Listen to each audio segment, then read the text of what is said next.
Today, the topic is understanding the functions of sleep in the yogic light. Yesterday, we already did have an introduction with the sleep in the human body in a very brief manner, although the effort yesterday was mainly concerned with understanding the basic reasons why do humans sleep and what are the effects. Today, it's understanding the sleep as it functions in the yogic light. What does that mean? Basically, today's topic is actually introduction to the Yoga Nidra in a very nutshell. If I have to be more specific, the time that we say to understand the functions of sleep in the light of yoga, that itself is termed in one single word as Yoga Nidra. And why do they, these yogis, why do they feel the need to have something like Yoga Nidra? This one question can be answered by today's whole session. And also, I have decided today to take another way of putting today's yogic light on the sleep by comparing Yoga Nidra with meditation, which is many people nowadays are doing wrongly. I have seen many yoga schools or people who teach yoga teaching is like today we are doing Yoga Nidra meditation. So Yoga Nidra meditation terms, both of them together cannot go in first place. In a way, one can say meditation to any act. I agree. That is a generalized concept. But here, when we speak about Yoga Nidra as specific, then let us be specific. First of all, meditation. I personally have learned in my life that meditation is a word which is much, it will be much better if we learn to avoid using this word. In yogic science, we have two terminologies. One is dharana, one is dhyan. This I have repeated even in past, that dharana is a practice in Ashtanga Yoga which comes after Pratyahara, and it is a process. Similarly, dhyana is a process, and meditation is a word as per the if I have to speak in the yogic context, a very vague word. Neither it means dharana nor it does mean dhyana. So hence, it's my personal understanding. I don't claim that any scriptures or any yoga school does say it. It's my personal understanding, reflection, or realization, whatever you can say, that meditation is a very vague word. When I say word meditation, 9, 10, 11 people, when they hear it, they have their own understanding. And it may happen fairly that all the 10, 11 are different. But that's not how it is done. Dharana is a word. When I say exactly, everyone knows what dharana means. There cannot be 10, 11, or even 2 things, different things coming in the mind when I say dharana. Because dharana as a process is described in the yogic scripture to train the mind as an authority which does the job of thinking, which does the job of not only thought formation but pursuing and following the thoughts, and based on these thoughts to have a concrete and aggregate conclusion on certain things. That is the authority of the mind. In that mind domain, when we train the mind to decide which thoughts one will have now, which thoughts one does not want to have, and keep the whole affair of thinking absolutely under control. That this is a very brief nutshell definition of dharana. That you can decide which, you can choose the thought, You choose the limit to which you think on that particular topic of the thought, and you do it. That is dharana. You also decide how many number of thoughts do I have in the mind right now, do I want to have, and accordingly you do have those many thoughts also. So dhyana, again, one has its definition, so let's not get into all these things to take the time away of today's topic. But Yog Nidra, when we say, we are specifically speaking about the sleep. And in the beginning, when someone is practicing, learning, applying, repeating it, in that time, it will be very big injustice to say Yog Nidra meditation. Yog Nidra is Yog Nidra. It is a sleep. It is a yogic sleep maximum you call it, but it's yet sleep. See, in meditation, what we actually do, we calm down the sympathetic nervous system. If people, those who speak about meditation, even now if you go on Google and you say what is the definition of meditation, one thing you will find is that calm down the sympathetic nervous system. That means the fight and flight tendency. When you calm down the fight and flight tendency of the mind, that process is defined as meditation by many people. This does not necessarily mean that it is dhyana. Dhyana can be something exactly opposite to it as well. So let's only speak about meditation as a third or fourth terminology. So meditation cannot be the process or practice wherein you give the whole activity to autonomous nervous system. Like, see, when you sleep, in the sleep, this is the whole activity of autonomous nervous system. Your heartbeat, your blood circulation, your body temperature. These all the things are decided by your autonomous nervous system, and at that time, sympathetic and parasympathetic nervous system may be active, may not be active, depending on what we are targeting to achieve by doing Yoga Nidra. If someone is doing Yoga Nidra who is very much depressed, let us say for example, then the purpose of their yogic sleep will be how to use the quality of the whole human system to go into the sleep, to dream, to come out of the sleep. This whole process, how to manipulate this process so much so that the person who is in depression would get help out of it. Like in meditation, if you start people in the depression to do meditation, they will go even worse from bad, because that is just not the state in which meditation can be practiced. They are depressed. They are already meditating on something very hazardous object called depression. How can you ask them to intensify that whole act? So that is another aspect, that meditation is something in which the state of awaken is the primary condition. Yoga Nidra, there is no such condition, that state of awaken. In Yoga Nidra, definitely yogic sadhana is never that, day one you never think that you will be perfect. So you do take your own time. You do have your own number of days or weeks or months of practices. So when you start doing Yoga Nidra, that time, in first place, initially people do go into sleep, which is absolutely fine, because if I don't repeat the same activity in a slightly different manner, I will not be able to differentiate between it.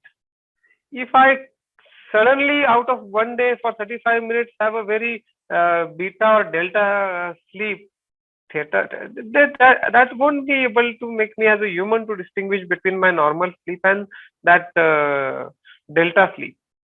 But at the same time, if I started Yoga Nidra today first time in my life, let us say, and I was in my sleep for 15 minutes and 20 minutes only I could hear the instruction. So I have vivid memory of some relaxation happening, some sleep happening. Fair enough.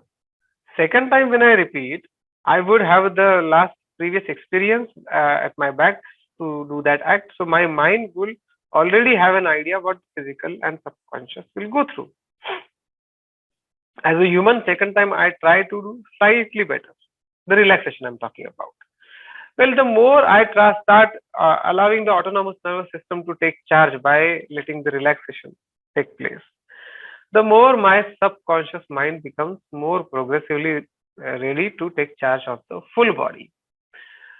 And second time, third time, fourth time, when I keep repeating this whole process, then at the end of the day, I find out one point where my subconscious mind has already taken charge of the whole activity called sleep, and the rest and relaxation and whatever yesterday we were discussing, oxidization and blood purification and nervous system getting relaxed and blood getting purified and everything is happening. Okay, fine, the blood cells are getting again rejuvenated, but that very time the conscious mind is in the state of awaken too. Now that is very interesting thing, that it means it also can mean like a rapid eye movement yesterday we were discussing. That means that I may be awakened and I yet might be dreaming at the same time. So which means I am awake, I am 100% aware what's going in the dream, what am I dreaming, and at the same time my physical body, which every time carry the impact of the dream on it, is also awake, is also open to those impacts of the dreams I am having. That means my conscious mind is doing step one, that to listen the instructions, because Yoga Nidra is a guided practice, guided instruction. To listen the instruction. Step two, my subconscious mind has taken charge of the whole body, that which is letting it go to sleep. Sleep in the sense to that state of restfulness and relax, where my sensory organs, which I do need their capacities to communicate with the mind about audiovisual, need to get into action only to the extent they are required. Because if my eyes in my past life have not seen anything, how would I have any visuals in my dream? If my ears have not heard any voice, how would I hear anything in my dream too? So in order to have a dream state of audiovisual, in first place, I need to have my audiovisual done in my wakeful state. And hence, the nervous system need to at least have this impression that eyes and ears are in function, although they are not. So in this state where conscious mind is taking the instructions, so the ears are actually working to some extent.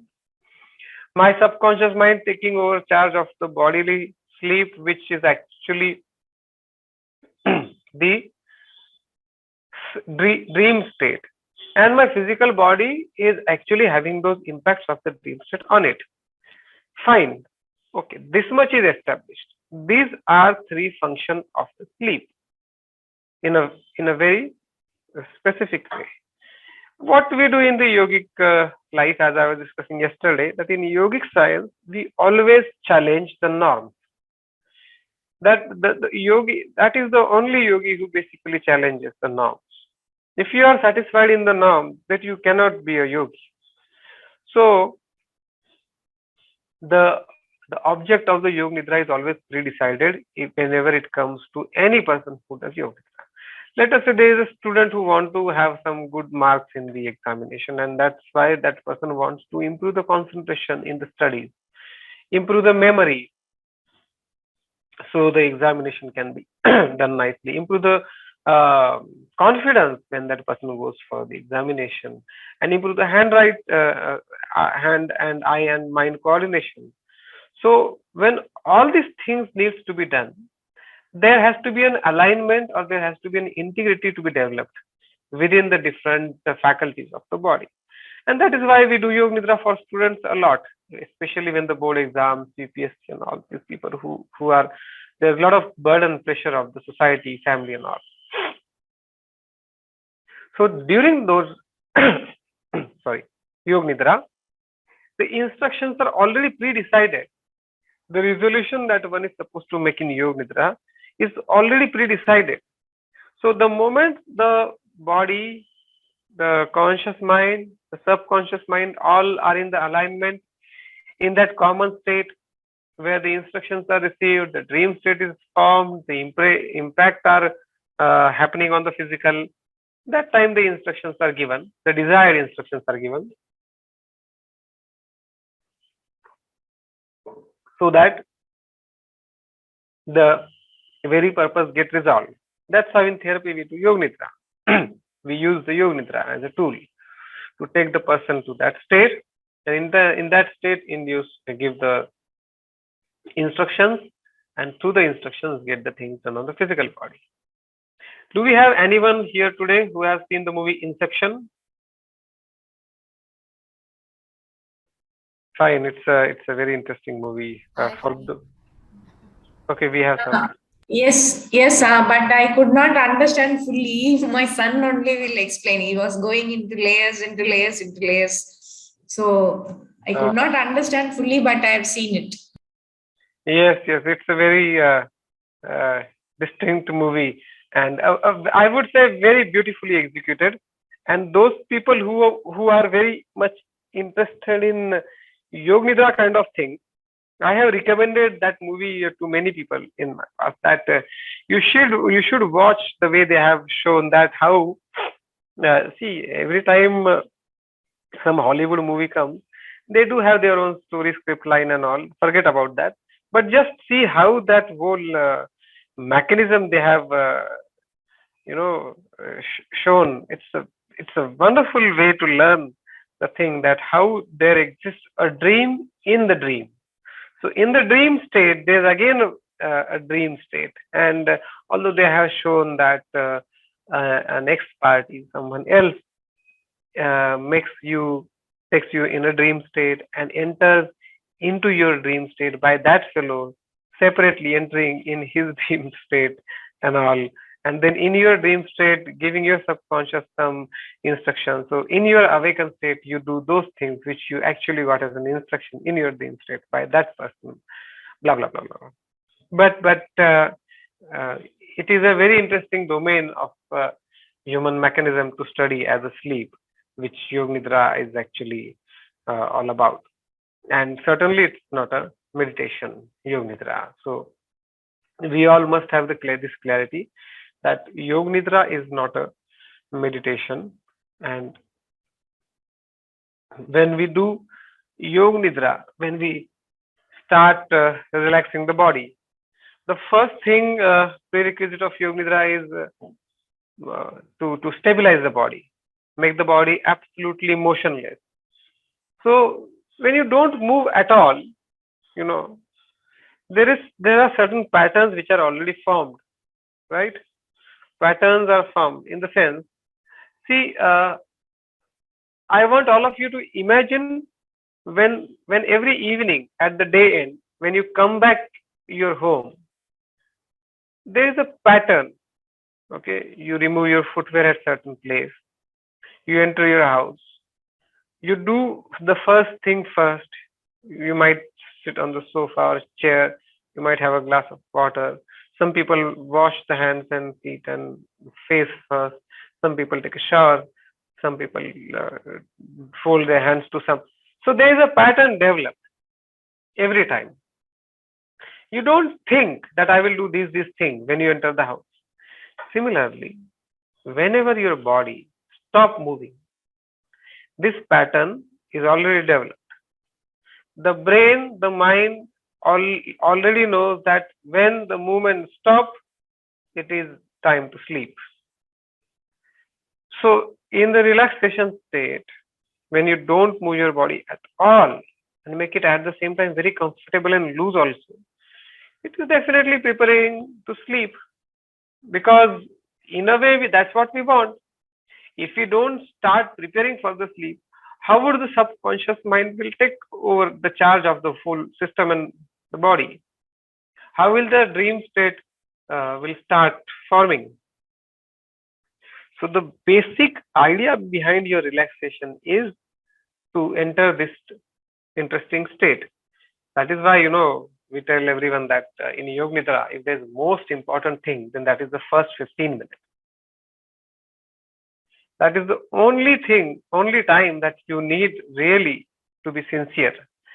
Rest of the time is actually autonomous nervous system again, because there's already a set of instruction, a guided set of instructions someone is there to give you. So you don't need to do anything in the last half, not even last half, the last 75% of the Yoga Nidra. But first 25% of Yoga Nidra, definitely you need to be very, very much sincerely make sure that the relaxation you are doing, you're not moving the body, you are actually trying to make the body very loose and very comfortable. Now that is very important. When you don't move the body, keep it loose, keep it relaxed, then it becomes very easy for you to do the breath work. Now that we have already done 2 Yoga Nidra, yesterday and today, it's very evident to all of us that we do the breath work. Now, breath work is something in Yoga Nidra that is there so to in order the mind not at all allowing it to enter all in the sleep. See, if you don't do breath work, for example, then you will enter that dream state, but then you will also cut off from the instructions that you are getting. And in the absence of instructions, then it's not a Yoga Nidra, it's a sleep. Well, we do have so many classes of Yoga Nidra where people snore. That is not a really Yoga Nidra. In fact, that is just not the Yoga Nidra because you're snoring. So you're all in dream state. There's no way you can hear the instructions. In order to avoid that,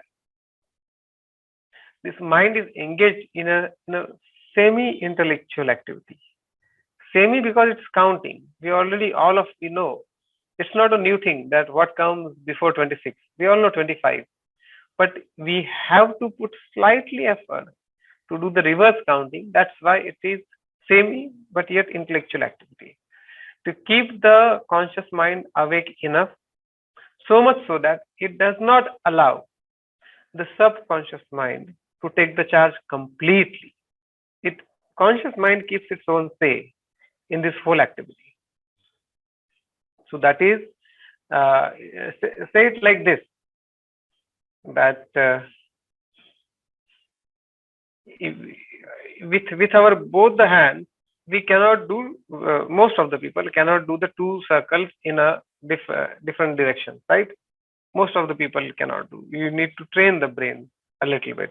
Like when we ask people that hold these 2 hands and do the circles in opposite direction, most of the people cannot do this simple act because the brain is not that much trained to do these things. So we have to do it consciously. We have to use some tools to do such kind of things. Similarly, in sleep department, by and large, we are used to let the subconscious do all the sleep or let the conscious mind do all the awakening. But Yoga Nidra, it is asked that the conscious mind should have its say. At the same time, subconscious mind does its job. Why does it? Because we don't necessarily need to get all into the sleep for the sake of relaxation only. That can be managed by the subconscious mind. And once that is experienced, subconscious mind can do all the physiological relaxation. There is no need to get all the faculties withdrawn and sleep. Then the dynamic sleep can actually begin. Dynamic sleep means you can sit on the chair properly without going to sleep at all. Sitting on the chair only, the relaxation can take place. That question was there, no? Today morning, I believe. Can I sit on the chair and do Yoga Nidra? So, if you are learning the Yoga Nidra, definitely not. If you have learned and mastered that act, then why on chair? You can walking and moving, let that whole thing happen. What do you think when you read Synthesis of Yoga, Sri Aurobindo writing about Samadhi? What is he writing? If we are speaking about Yoga Nidra getting done in a fully awake, full state while walking, then if you multiply this very act in million or billion times. That's what Sri Aurobindo is speaking about, to do the day-to-day work from the samadhi state. This is uh, ultimately human life is every time a microscopic living example of divinity. When mother says that sleep is a near to death experience if done the way common laymen do, like in that one quote when mother says that if you go tired, if you go to sleep tired, then you enter inconscient. What does that mean? When Sri Aurobindo writes that sleeping too much or too less can increase it does increase the tamas of the body. What does that mean? These things mean that we are not doing the sleep the way actually as a human divine we are capable of. As a child, you might have needed to, go to 18 hours of inertia or tamas for the physiological growth was necessary. But it's done now. Your physical body is all ready with its bones and everything and all. Now you don't need to repeat the same sleep. That was you're doing then. Now the sleep can be done. The faculties can be utilized to its fullest, and the physiological rest can keep taking place. At the same time, rest of the faculties can keep doing their job. Why do you withdraw all the systems? Isn't it such a questionable thing? Human sleep, right? It's such a big question we all should have had much before. It's like that. Imagine that some bank operation needs to be stopped tomorrow in all the country. Let's imagine that tomorrow for 24 hours, our country wants to stop all the banking affairs, all online, offline, whatever. And for that sake, if the prime minister or some leader of the country issues a notice that tomorrow school, colleges, private offices, government offices, petrol bunks, and everything will remain closed, do you really need? You just simply close the banking sector. Why are you closing industries and schools? And it is similar to that. If you need, all you need is just physiological relaxation in this. That's what yesterday we were discussing. Now, why do we need sleep? What does happen when we don't sleep? Body heat increases and all those things and all. So if that was the only thing, then let that thing happen. There can be other way. Pranayam also can do that thing very effectively. With Kumbhak also it does happen. In fact, yes, it does happen. So is there any other reason than this? Perhaps that we are constantly, regularly sleeping. That is something to be found out then. When we study the functions of the sleep, this one thing we must try to find out, is there any other specific reason that as a common layman, either maybe we are not able to find out, or maybe it's too secretive for the human life. That is there any other reason why we get into sleep? And that can be something to let's give some time today to process this thing. What thoughts we all have here, that if physiological relaxation can be done just like that or by some any other way, why else do we need sleep? Any guess, any input?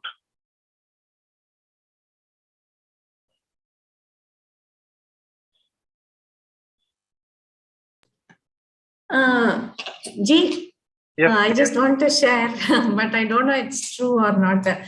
Maybe we travel to different planes, astral planes like that. Why to travel astral plane? That I don't know, but that's what my son will say. Like when we are sleeping, we are doing activities in some other plane. And if we do conscious sleep, no, then we can do that better. See, human life, this life divine is so specific that there is always something for every act. If you are eating, there is a reason for it. If you are sleeping, there is a reason for it. Now, if the sleep is happening for physiological relaxation, then there cannot be any other act than sleep which will be able to replace it. So let us study that. Why do we need to sleep? Why human race? It's not that few bunch of people, 700 crore people.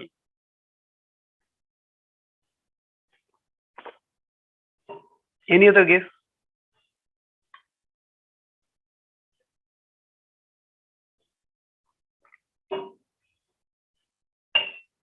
By the way, if I don't know, many of you might be also knowing who are very old sadhak or associated with Marsh, who have been quite since many years, that mother, she did since she came to Pondicherry, she did not sleep. She used to always use that her couch, where she could sit, basically. That means there's something very specific that we need to, the sleep is in. Well, when mother says that sleep is a near to death experience, and experiencing it again and again is actually getting convinced for the death, and to challenge that norm is actually this very act to basically to challenge the sleep process itself, to heal some physiological part of us. Yes, but then the healing also can be done by so many external means, na? There are so many Tibetan ways to heal the system, for which one may not be necessary to sleep. So that means there is something more than healing, rest, physiological relaxation, something more than that. I have another guess. Maybe we get united with the divine. Jivatma Paramatma Aikyam. That is something which should we all should be able to do much better in the awake state. For that, why do we need to sleep? In yoga, the sleep is given much importance because it heals our internal organs. No, but internal organs can be all hale, hearty, and healthy even without sleep too. That's how the nervous system can be trained. Mm-hmm.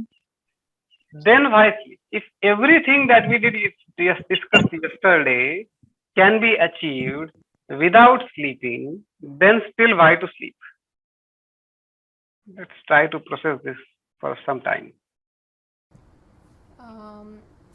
Our body has like our physical and our etheric, which is on the earth we are there. Then our astral is the one which is away, like it's more connected to the divine world, to the spiritual world. So so if we don't sleep, we don't rest our doing body, then this part of ours is not able to connect to the spiritual world. Might just guessing. Yes, no, we all are guessing, so it's fair. Nothing, none of us will be judged. Don't worry. But again, the same thing. This whole process can be done in the awakened state by closing the eyes, doing meditation too. That's why I started comparing this thing with Yog Nidra, with meditation today. That if everything that we are speaking can be achieved through meditation too, still why Yog Nidra? Yogis would have simply had got meditation only, telling us that, listen, people, you just do meditation, you don't need to do Yog Nidra and all. And everyone like Arjuna might have conquered the sleep. Maybe in sleep, the I goes away. Me, I, ahankar. Ego, you mean to say? Yeah. That might be even more in the sleep, but in the awakened state also the ego can go. I want to basically want all of you to think and guess, or at least do some hard work, that what is such activity that is not possible in the awakened state.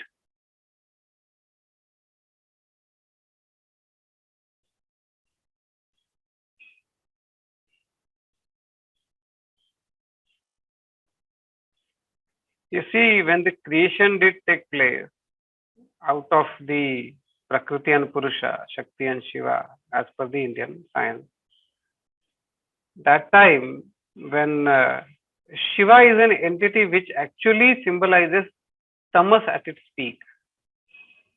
So we all do carry that impression of the formation of the whole universe.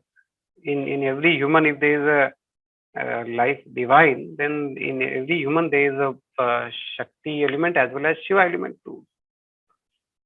So every time people who sleep and go into inertia or get into the tamas, actually it is revisiting to that tamas self of the Shiva element that one need to have that experience again and again. Otherwise, you see, periodically, why do we need to sleep periodically? It could have been the system that someone can sleep for whole 1 month and stay awake for the next whole 1 month. But there's a periodic system in which the soul, the inner being, is seeking to have that experience again and again. Although it's a very proof of this thing that it never gets that experience done is that you keep sleeping, and one day you die also. So making sleep conscious is let's say it this way: Yog Nidra is challenge to the norm of sleep. That without sleeping, also each activity can be achieved by Yog Nidra. And so Yog Nidra is a challenge to the normal Nidra. And making sleep conscious is a challenge to Yog Nidra itself.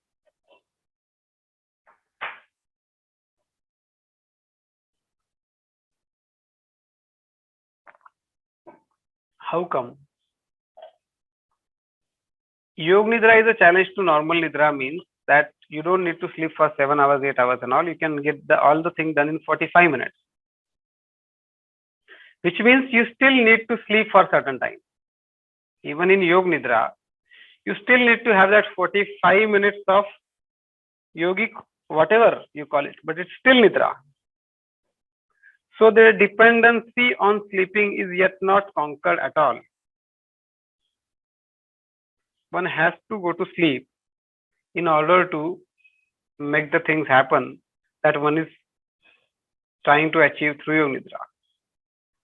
That is the aspect of Yog Nidra which is rather challenged, not challenged as a challenge actually, but definitely overgrown, challenged by in integral yoga by the mother when she worked on making sleep conscious.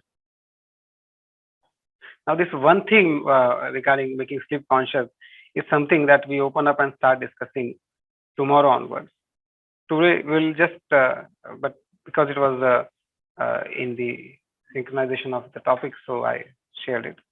Today we'll keep the focus on Yog Nidra mainly. So now, after discussing today about the physiological relaxation and the breath work and everything of the Yog Nidra part, let's see in last few minutes about the visuals that we do in Yog Nidra. This is something which is really very important. I would, instead of explaining in detail about this, just would love to give one example that might explain a lot about what I want to say. You know, many people love to watch those scary movies, ghost movies.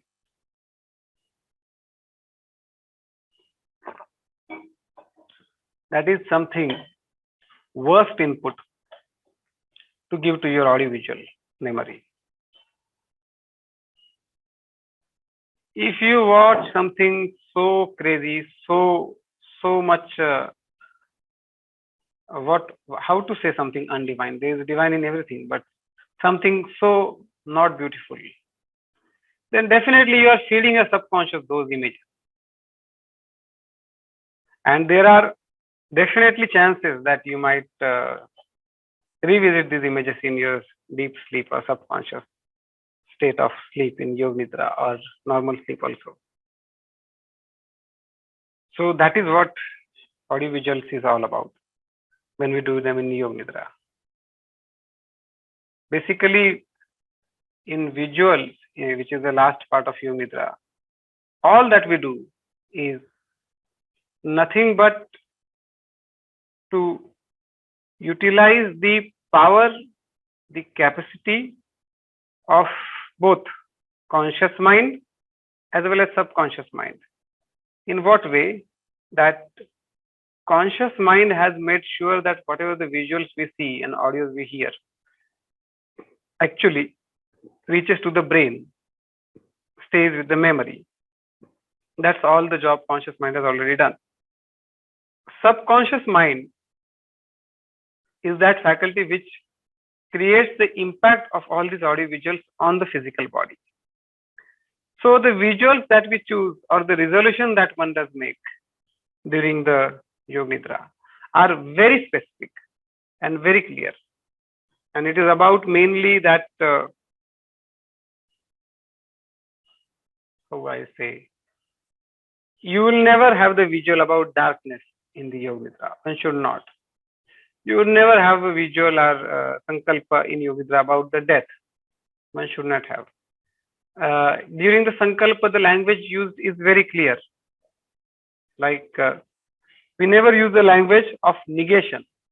For example, those people who say, I am not ill. Now that cannot be sankalpa of Yoga because there is a not in that sense. Rather, the sankalpa is always that I am fine, I am healthy, I am well. That is the sankalpa. So the visuals actually make a deep impact on subconscious, and subconscious is not an intellectual faculty.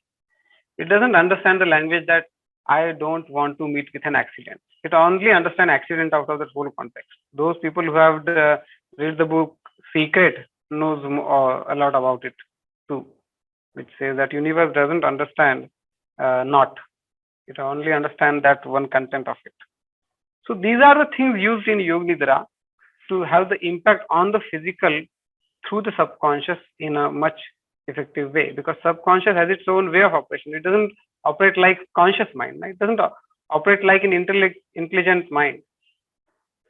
Considering these things, the sankalpa and visuals are crafted. These things will be coming in more detail in remaining sessions of this workshop when the context and the whole elaboration will be done about it. So, is there any specific asanas are available for physically challenged people, like affected people? Yes, there are ways to work with physically challenged people, depending on to what extent the physical health is in working state, to what extent the physically the challenge exists.